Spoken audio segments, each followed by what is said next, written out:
What do you do if you can't access your Facebook account where you've set up two-factor authentication? You see, two-factor authentication is very important. You should absolutely set it for your account. When you have it on, no one can access your account until you approve it.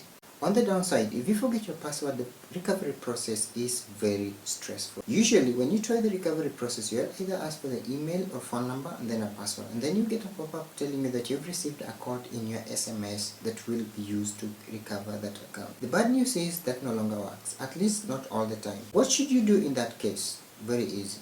If you're using your phone, then you should probably put it aside for now, because for some reason that does not work on the phone.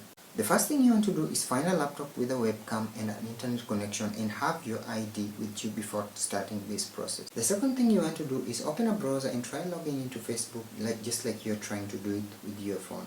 On the login page on your PC, you see an option asking you if you do not have access to another device or your account is not logged in to another device at that moment. When you proceed with that option, you'll be able to verify your account. You'll be asked to open your webcam and hold your ID against the camera. This is the easiest way that you can get this. Usually when the verification process is complete, you'll be sent an email with the correct login details. You can later then do the setup and maybe reset your password and ensure you save it this time so you don't forget another time.